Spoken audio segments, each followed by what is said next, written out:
So yeah, lots of interesting stuff going on, obviously, with the charity at the moment. And tell us a little bit about what you're working on just now. Well, yeah, today's one, honestly, I love when people send us little snippets in. So today I had a friend message and said, this is a long shot, but Ryan Reynolds is friends with Taylor Swift, which I didn't know. I just assumed everybody was. And she said, did you know that he part owns Wrexham Football Club? And I was like, no, I did not. So I phoned up Wrexham Football Club and spoke to the lovely Janice on reception, who, when I explained why I was calling, and I started with this is a long shot, no idea if you can help me. And I said, all I want to do is deliver a message to Ryan Reynolds that you could then pass on, he could hopefully pass on to Taylor Swift. And she, bless her, laughed when I said what I was doing. And she goes, okay, now I understand why you've called in. And she was so lovely. She was like, let us see what we can do. And she then also did let slip that they were trying to get Taylor Swift to come to Wrexham to hold a concert there at the club or to attend a football match. But because she wasn't a fan of Taylor Swift, she actually said, well, she won't be here in August. And I said, well, no, she will be. I said, she's touring in June and August. I've been swatting up. And I said, so that could be a possibility. I don't know. She didn't know much more. But what was lovely, she was willing to pass my email on to see what could happen. And that's all I said to her. I said, look, I just want to know if you could just try for us. If everybody just tries, look at what we could make happen. And that's all it takes. Because we are only 6 degrees of separation apart. So 6 people can get us to where we need to be. So I'm hoping this might be one and we get there. You heard it here first, Ryan Reynolds and Taylor Swift in Wrexham, possibly. So we'll kick off and explain a bit about why we talk about Taylor Swift and who Pritti is. So welcome to Season 2, Episode 2 of the wonderful podcast. I'm your co-host, Carmen. And I'm Carmen's long-suffering father and very patient Kieron, and also a co-host. I joke, I'm not long-suffering at all. Carmen's a joy to work with. And yes, Pritti, delighted. What a fantastic thing that you're doing with your charity. I mean, truly amazing, and we're both really excited to hear more. So yeah, let's kick off if you don't mind. Tell us a little bit about Creating Memories. What inspired you to start the charity? Its evolution, quick whistle stop tour. That'll be my absolute. Thank you so much for having me on here. I have been a fan of your organisation since I found out about it. And as you know, I do cheerlead for you guys, and I do it genuinely from the heart because I believe what you do makes such a difference to all charities out there. So please keep doing what you're doing, and thank you so much. And it is an absolute honor to be here on here to be able to chat with you guys and share the work we do as well. So yes, Creating Memories is my little baby, and I think it always will be. It means so much to me. And it started, I was married, I was going through a separation, I was getting divorced, and my life was changing. And I think I began to reevaluate my life and look at what was important. And I realized that I wanted to give back and I wanted to help others. That's always been engraved in me. It's always been a huge part of my life. Even through previous jobs I've done, I've always had that inclination to help others, and it comes so naturally. And I can do it wherever I am. You know, I don't do it for anything. I do it just because I can, and I like to help others and see that little bit of joy. So I didn't know Creating Memories was going to happen. I had no intention of starting a charity. That was not how any of this panned out. Me and my ex-husband had been to a birthday party, a friend of his, sort of a mentor as well, a work colleague, and it was his 50th. And while we were there, his sister had arrived, and she brought along this video that she wanted to play for him for his birthday. Bearing in mind, we were in the Hilton Hotel on the seafront of Brighton, in the penthouse. They've refused to play this video. And I was just like, hell no. I was like, give me the And by the time I'd finished, I got a projector, a screen, a DVD player, a TV. And the brother was going, what is going on? And I was like, hold on, you'll find out. And we got to play this video, which was lovely little snippets of him as a child growing up and family moments. And just seeing the joy in both their faces and the tears and them together, you could see how much it meant to her as well as him. And it was on the train journey home back to Bedford that the name Creating Memories came to me. I didn't actually know what it actually meant or how it would unfold. And then in 2015, I lost a dear friend of mine who helped me at work, and she had been diagnosed with kidney failure. And it was very sudden, and it really shook me because I didn't really know anyone where something like this had happened so quickly. And she was only 60, she wasn't that old. And I asked her daughter to say, what could I do just to bring her a bit of joy? I said, there must be something I could do. And I couldn't believe the answer that came back, which was, could you just write her a handwritten letter? And I didn't think that could do anything or mean anything. But I followed suit, wrote a letter, hand delivered it to her house, and she replied on Messenger. And then that continued for a little bit. She then allowed me in her world to come and see her that one final time. I knew that would be the last time I would see her. But it was so joyful to see her, to hug her, and just to say, I love you. But as time went on, I wrote those letters, and I didn't realize I was writing a letter each day towards the end of her life. She didn't have long, she had about 2 weeks. She did read my last letter, and when I went to the funeral, her husband introduced me to her family and said, this is Pritti who wrote her the letters. And they all just hugged me. And I couldn't believe the love I was feeling and the appreciation. And they were like, you kept her going. They were like, every day she would wait for your letter to fall in the letterbox. She could hear it. And she'd be like, go get me Pritti's letter. He goes, you kept her going. And that's when I realized something so simple could make such an impact. And it's that connection, isn't it? That that human connection, that thoughtfulness of putting pen to paper. We all live in such a digital age now. Everything's moving so fast, and we're reluctant to give 3 seconds to TikTok. It means so much, and in a sense, it takes so little, but it's such an important thing. Yeah, what a lovely story. That's so incredible. And you weren't, so prior to that, you weren't actually working in the third sector space. Your job was in the commercial sector? I worked for local council, and my job, you'll be surprised to hear, I was a complaints officer.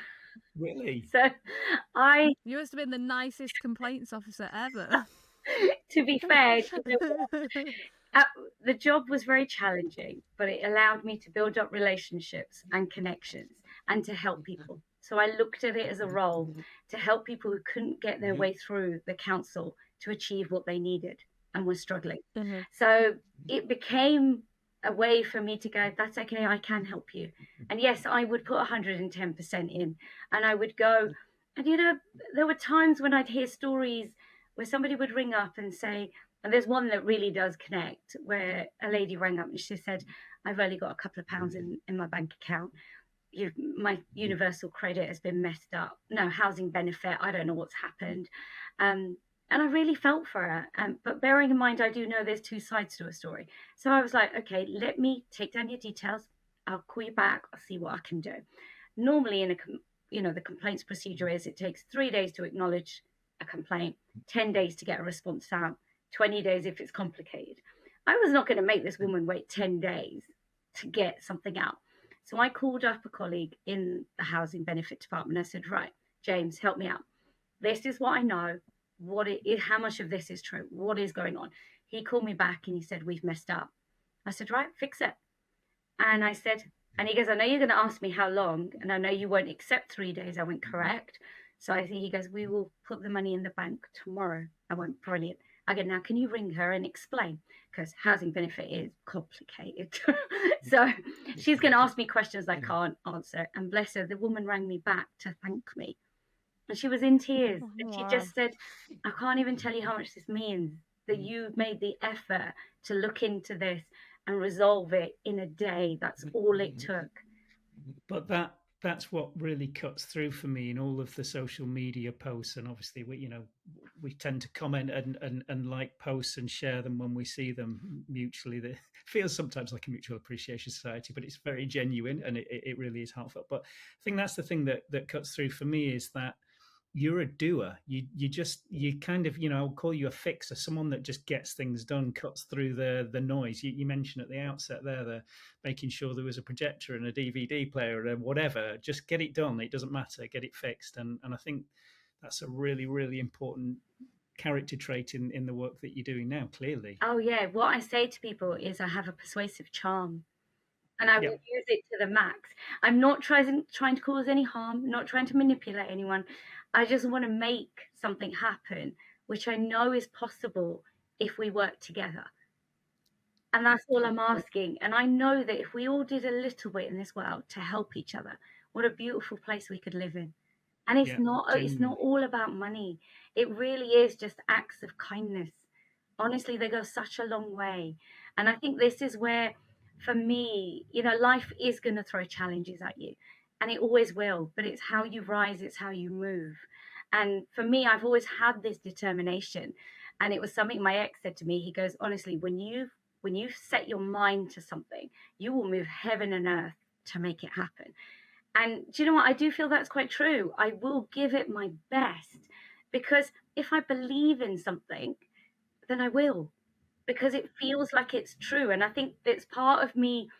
But my degree was in business law and HR, so I think there's a lawyer in me somewhere.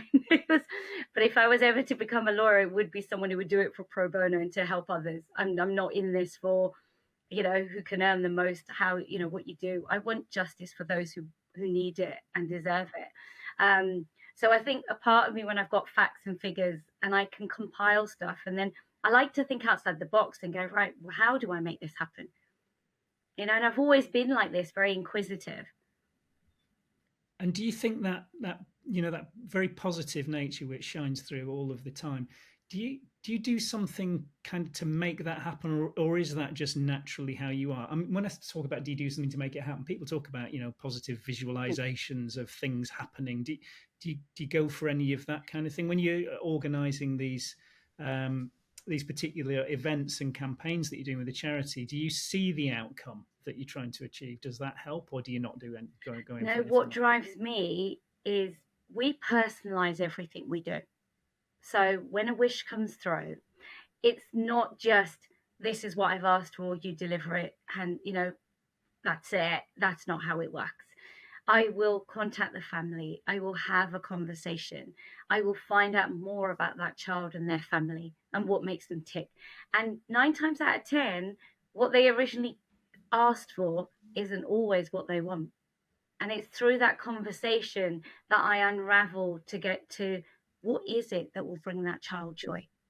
What will give them that sense, to keep them going? And in these moments when they're struggling, and actually, what they're going through day to day is so difficult. So I want to give them that. So for me, that is what keeps me going. And when I talk to them and the excitement levels, and I can't even tell you, when I call up a family and say, I've made part of it a reality, to say, this is actually going to happen. And it was like that when we got hold of Mr. Tumble for one of the wishes. And I was like, he's going to do a video. And honestly, the mum went quiet and I could hear it. And I said, are you okay? And she went tears of joy. And I couldn't believe a 30-second clip would make a child that happy. And when I called, when I said to her in the phone, when I called her back and said, look, I have the clip, I'm going to send it through. Will you let me know when I can thank everybody on social media and share the clip? Because I would like to share, because it's only through the community I've built and working with people that we can make these wishes happen. And I want them to see what we've achieved. And she said, we're not having a party, you just share it. And I just said, oh, well, you're not doing anything for his birthday, for Reese's birthday. And she said, no, we're going to go to London Zoo. That's what he wants. And I just thought, okay. So I just thought to myself, oh, okay. But in my heart, I was going, the Mr. Tumble video didn't quite feel enough. I do like to add a little bit of sparkle to every wish. So I add a little extra. So I contacted London Zoo. And through us working together, put it this way, he had a little extra gorilla experience. They had no idea. And when I rang up the parents to say, I've organised this, sorted this out for you, queue jump, all of this. And the mum literally cried. And I was like, no, please don't do this. And she goes, it's like you're an angel come to help us. And I said, well, do you know what? And she goes, but you had already fulfilled the wish. And I said, do you know what? It just felt like it needed a little bit more. And because I could, I did. And I said, every wish is unique, every child is unique. So we tailor each wish for them, and that is what makes it so special. I'm just thinking for the people listening, because obviously the letters, you went writing letters, and then you set up this amazing charity just so that everyone understands what the wishes are about. Basically, Pritti set up this amazing charity called Creating Memories, and they work to fulfill basically children with, it's not just terminal illness, isn't it? It's also people in very difficult situations. Yeah. And you basically make their wishes and memories and dreams come true. What we do is we make the wishes of these children come true, and we work locally. So we cover the 3 counties, so it's Beds, Herts and Bucks. There are other wish companies that do exactly what we do, but what makes us different is we create memories. We create moments to treasure for these children and for these families to hold on to. So when they have a bad day, they can remember this wish, to give them that little bit of joy and hope, to keep them going, to make them smile. And unfortunately, when that day does come and that child passes, the family will have that memory to remember, where they could spend that time together and not have to worry about their child's illness for that one moment, because we did, because we took over, we made it all happen. And we won't just, there are certain wishes where, we don't need to be there, and we'll allow the family to be together and fulfill and enjoy. But there are others where we will be involved and we will organize it all for them, so they don't have to worry. Because they've got so much on their plate, they haven't got the time and the energy to do that, or the headspace. So, and these wishes are things that we would ordinarily take for granted and wouldn't really mean very much to us. But to these children, they're living in the moment. And to them, it means everything in this moment. And some of them won't see the milestones we will in life. So it really does have a huge impact. And, I think what really brought it home for me was my very first wish I did was I say little, he's not little now, was for Hamza when he was 12. And Hamza loves robots. And he designed a robot book. And the wish I got was he would like to see the print process. And I was like, seriously, this is so random. I was like, fine, this is your wish, we will deliver. So I got hold of a local printers, and we made it possible for him to come to the printers to see how a litho printer works.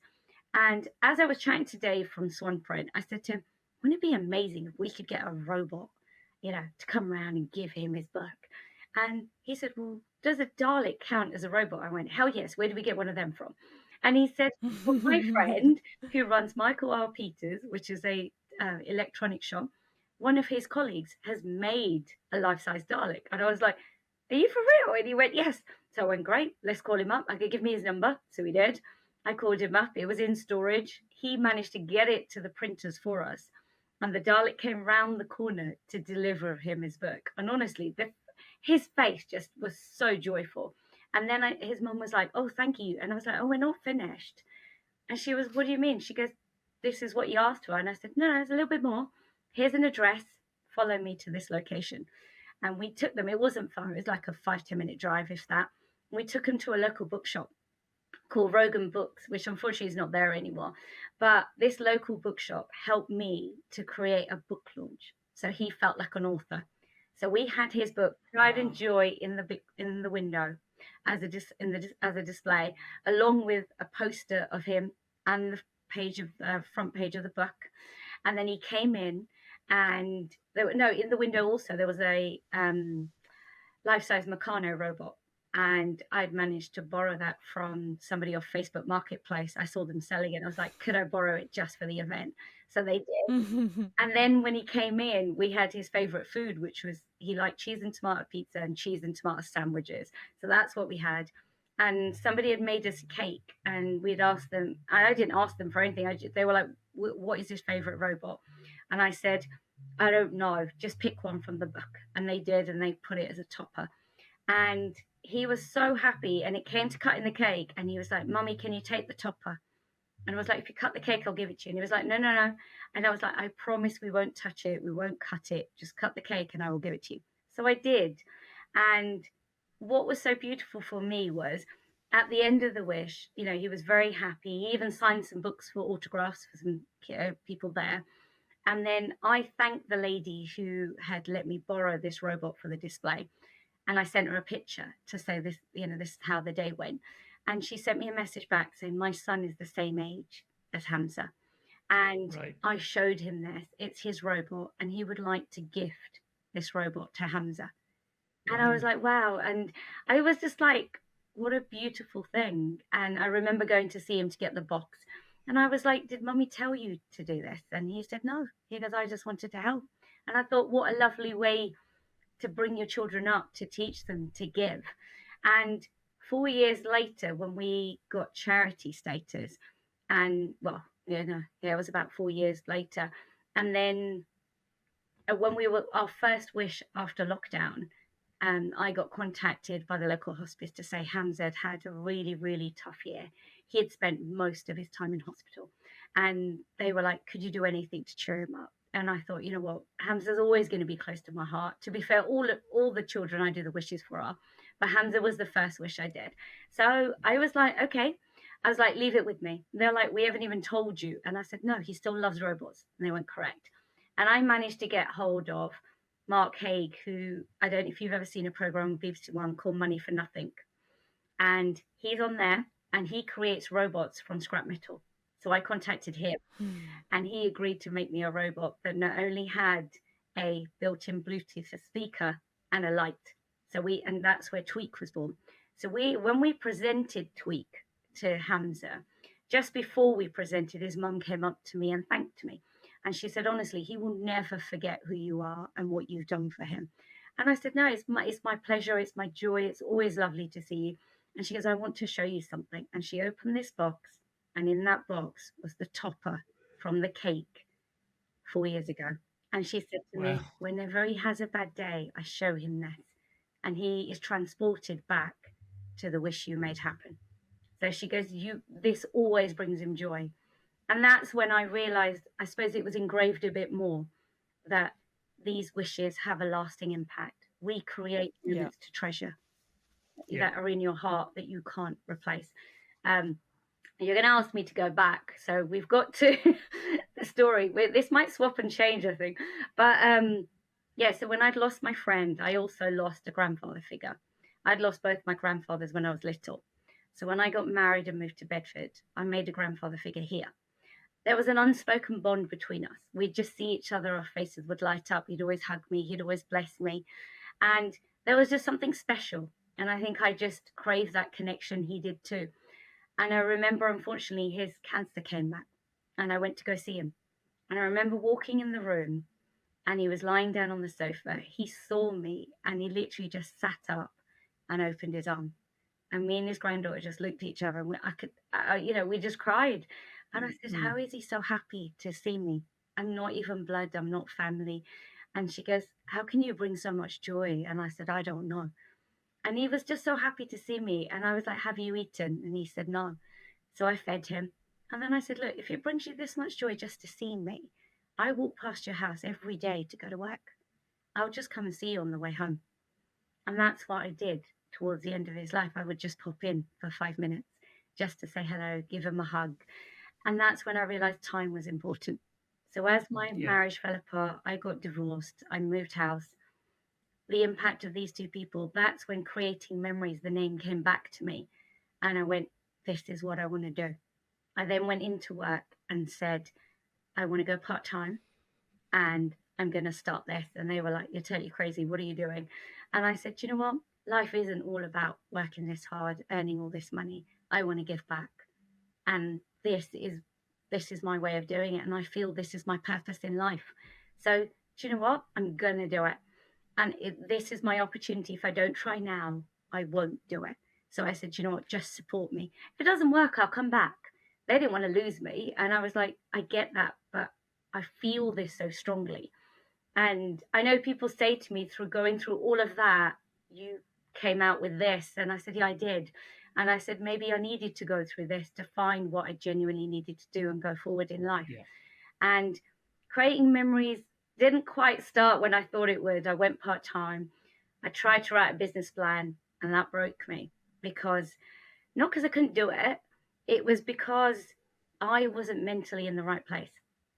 And I needed to take some time out for myself because I'd literally separated, divorced, moved house, done two of the most stressful things, and gone part-time at work, all in the space of a couple of years, and not stopped. I'd been on like a treadmill. So I took 6 months off for myself part-time. And then I went back and went, right, I'm ready. And I was also turning 40. And that was a big thing in my life. Not the number, it was more where I was in life. And I wasn't where everybody expected me to be. I wasn't married, I didn't have kids. And that really impacted me. And then when I started thinking about life, I went, all I really want from people is quality time with people. So when my 40th came, I said to people, I don't want presents, I want time. I want to do something with you that means something, whether that's a walk in the park, your favorite walk, somewhere to go have tea. Most of my friends were like, we're not jumping out of a plane with you. We're not walking, because I'd already, by this point, I've done a tandem skydive. I'd walked on fire, I'd walked on glass, and they were like, we're not doing any of this. And I said, no, I don't want you to.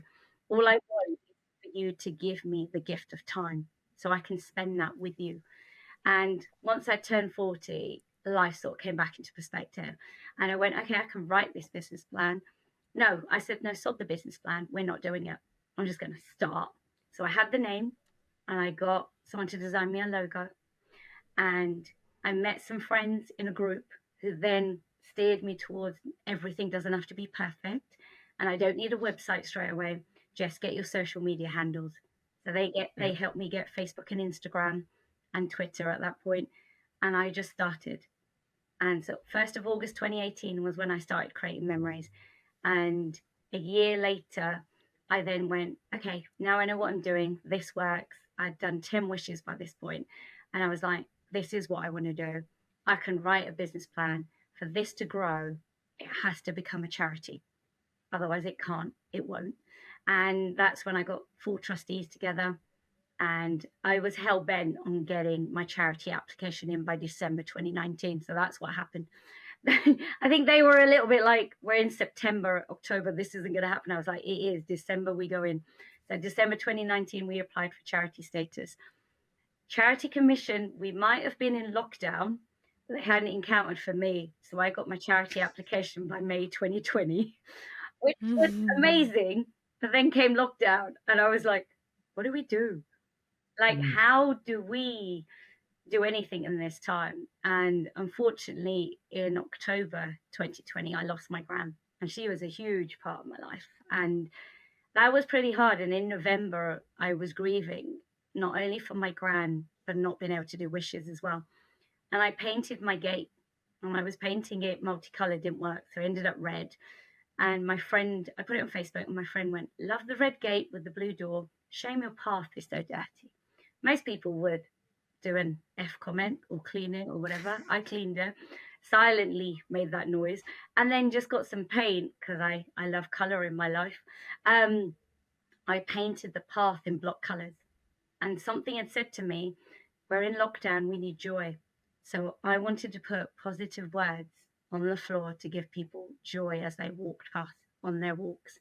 So I contacted through Facebook. I said, could any local artists come forward and just come and write positive words for me on the floor? Sarah came forward, and she went, we're not just going to do words, we're going to do images with it. So that became our colourful path of joy. And I'm not joking, even till this day now, 3 years on, people still say to me, if I have a bad day, I walk past your house. It makes me feel happy. We then got commissioned by the Rotary Club, and Bedford Borough Parent Carer Forum wanted to work with me, and they helped families with children with special needs. And I was like, how am I going to work with you? We're in lockdown. Like, what am I supposed to do? Then I came up with the idea of, what if we get 20 children to create images of what brings them joy, and we will put them on this wall? So Sarah was like, I'm in. So I said, let's create Beatrice the elephant, and the images go on there. So it would be a bit like Elmer the elephant. So we promised 20 children. As she started drawing, and she goes, the image is going to have to be small because the wall isn't that big. And I said to her, no, I want them to shine bright, and I want them to be proud of what they've created. I said, they go on that wall, and they go up and over my doorway. And she was like, are you sure about this? And I went, hell yes. I said, do I look like someone who's afraid of colour? Go for it. And we embraced it. And that became our mural of joy. I never thought I would ever start a charity. I didn't have the skill set. It was not something in my mind that I thought I could do. And you're not taught at school. This is a job you could apply for or even do, albeit, entrepreneurship wasn't really talked about when I was at school. So this was something I was learning as I was going along. So when it came to finding an online platform for donations, I scoured the internet and I came across Wonderful. And I think it must have been through a thread on Martin Lewis's website. And I couldn't believe what I was reading. And I was like, this feels too good to be true. So I did phone up and I was like, I'm just checking, what is the catch? And they were like, there is no catch. A, I was so happy and impressed somebody answered the phone. B, the passion that came across on that phone call was just touched my heart. And the fact, I was being told this is real, like this is why I work here, because of what we do. And that really connected. And that was the reason I joined Wonderful, because to me, you truly are wonderful, because the way you help charities is a way that I wish everybody could, by giving a little bit, and because you can, and it's a genuine way of helping. I mean, you touched on it earlier. I think you made the point really well when you were saying about going part-time, because life's short. You want to do something, you want to make a difference. And I must look up the quote because I misquote him every time I say it. But there is a Steve Jobs quote that goes along the lines of, I don't want to be the richest man in the cemetery.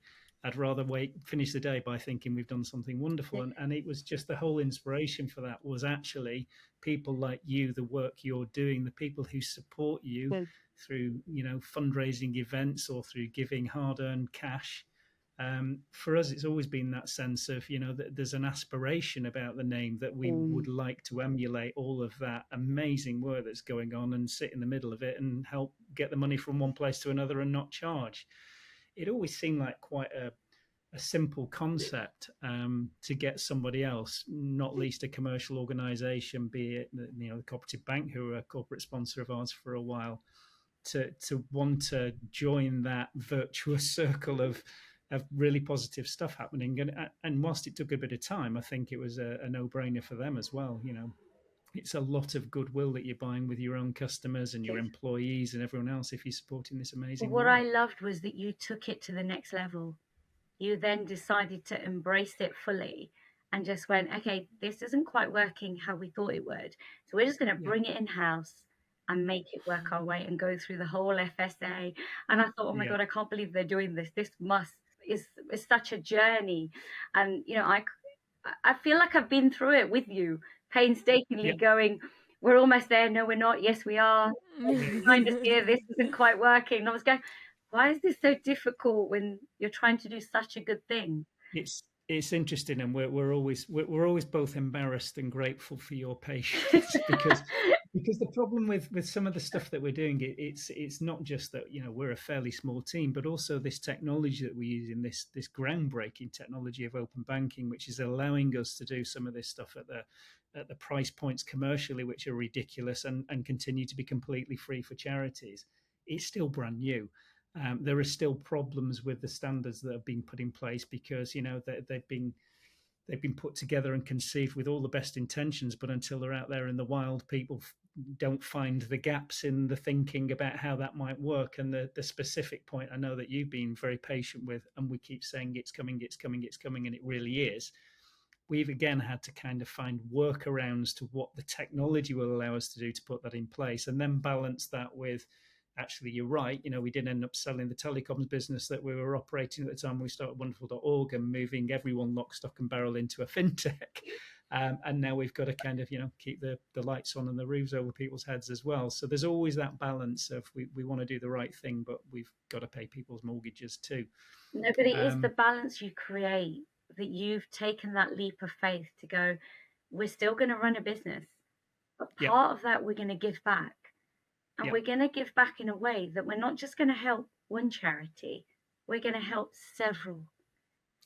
Well, as many as we can. Yeah, and that's what I love, is that you've created something that can help so many.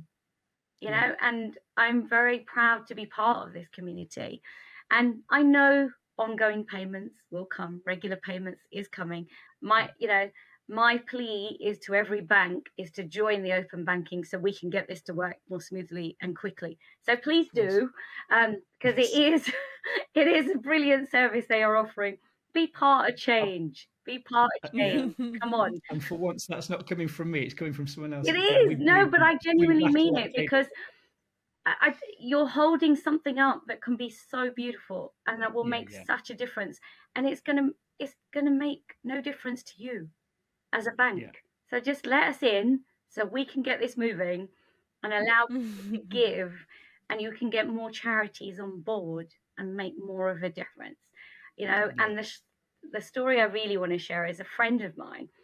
I didn't realize that she had given an online donation and came through wonderful. And I bumped into her and I was like, I'm going to send you a thank you card, because it costs nothing to say please and thank you. And that's something we pride ourselves on doing.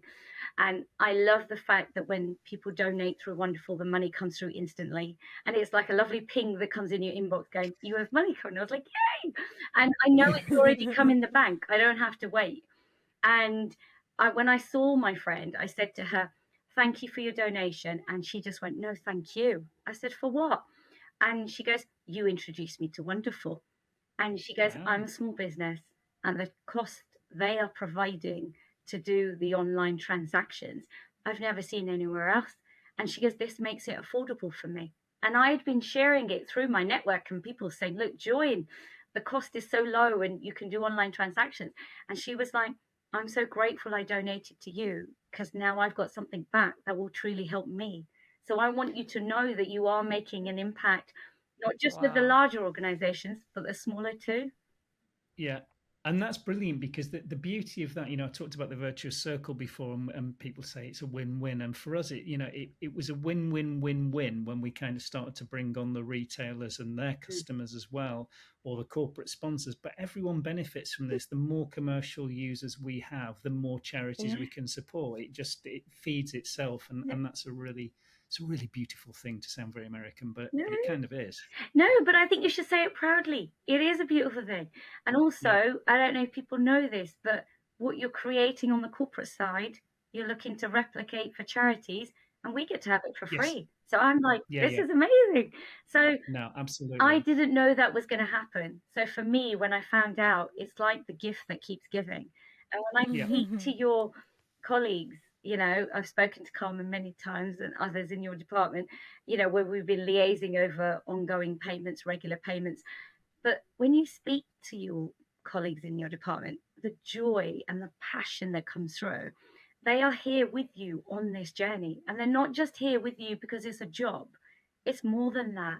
They feel connected to the purpose that you have created. So I want to thank you for giving people that purpose and feeling part of something, because people want to feel part of something. They want a community and they want to know they're making a difference.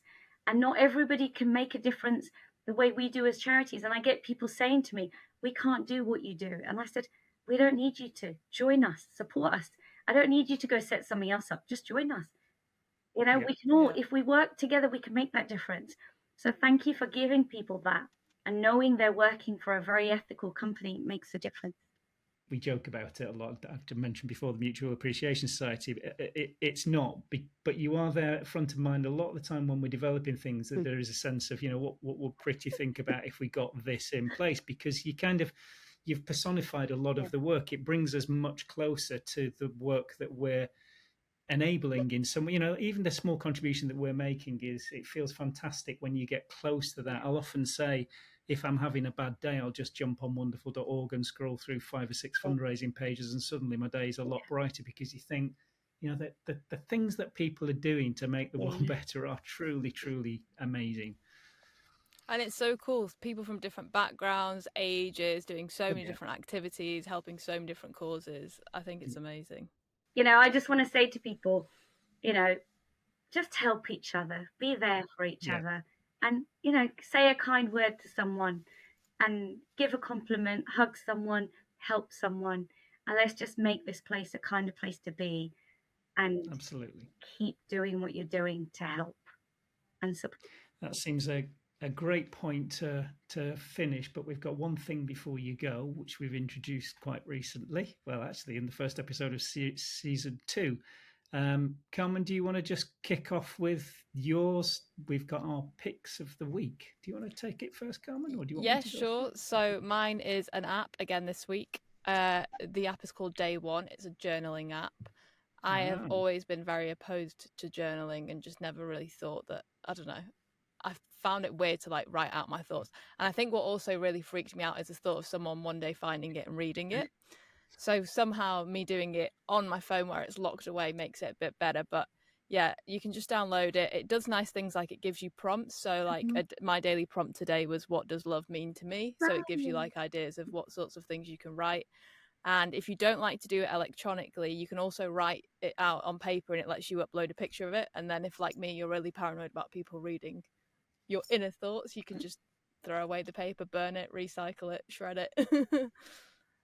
It's one I heard, funnily enough, a little while ago on Mac Break Weekly. I heard that one being recommended on one of their picks. So there you go. And it's good. Yeah, it came very highly recommended. It does things like it will also look at your playlists and photos that you've taken recently and give you those as potential prompts too, from what I understand. You can choose how much you want to share with it, because I'm also a bit paranoid about just how much I want to share with it. But well done. I think I feel like you. I don't always journal, but there'll be times when I feel like it. I'm not, but I say to people, find what works for you. And there will be something that works in your way, because we are all unique. So go on then, Kieron, what's yours? Mine is, well, I've been doing a bit of podcasting recently, not just this one, but guesting on others. Ooh. And I got quite intrigued by the whole idea of storytelling, which I think is a really important part of it. We've been talking about connections and so on, but I think that's how we connect a lot of the time. We've been doing it for 35,000 years since we started painting on walls to tell stories. And it's this book, which is called The Science of Storytelling by Will Storr. And you can see all the bits, my little post-it notes, the little quotes and things that I found in there that are really quite interesting. It is genuinely about the science and the kind of, we say we're wired for story, but there's something like 1 trillion synaptic connections in our brains. So when we say we're wired for story, we really are wired for story. So now I find that fascinating. Bit of a tangential thing in terms of what we're talking about today, but a good read. Oh no, but I think it connects really well, because I think our life is made up of stories. Yeah. And when I talk through stories, and absolutely. And for me, I'll be saying something and I'll go off on a tangent and I'll share something and people are like, what are you doing? And I was like, I just felt I needed to share that. Maybe you needed to hear it. And I feel like we should all share what happens to us each day. I bet you if you looked in each day, there'll be something you're grateful for and something that has unexpectedly happened. And I suppose my give is, for me, the pick is go with the flow and don't always over plan. I mean, I had agreed to meet a friend to meet up because we hadn't connected for a while. And I didn't know how that was going to work. I just said, I'll meet you when I finish yoga at 2. Let's see what happens. And we ended up going for a lovely walk along the river, just sat on the bench. And we just chatted and talked about everything and anything. And we were just there sort of supporting each other in a way I didn't quite expect. And then we just wandered back, stopped somewhere else for a drink. And then he was like, should we have a bite to eat as well? And I was like, yeah, okay, why not? And I didn't realize from 2 till I got home at 8:30, how was I to know that was the time I was meant to spend? Yet I could have packed in so many things in my day. So I say to people, please don't do that. Allow yourself that time to thoroughly enjoy and be in the moment, because we're not always so good at that. And I'm not, I can practice it and preach it, but sometimes I don't always practice it as much as I should. And I get reminders. And like today, you wouldn't have believed I was supposed to have a meeting in the morning, then this, and then another one after. And the universe went, I don't think so today. So my first meeting got cancelled. And because it's rained, I was supposed to have a photo shoot. So that's now been cancelled. So I was like, fine, you've given me time to prepare to be and contact Ryan Reynolds. So that was what I was meant to do today. So, I say to people, flow, because sometimes you don't know what will come from that. Definitely. I wish a few of my meetings had been cancelled this morning. Yeah, but you should see what tomorrow looks like now and Monday. Pritti, it's been an absolute joy, genuinely, really nice. And I knew it would be. We've spoken a couple of times before, but it's been a real pleasure to have you on the podcast today. Thank you And so much. likewise.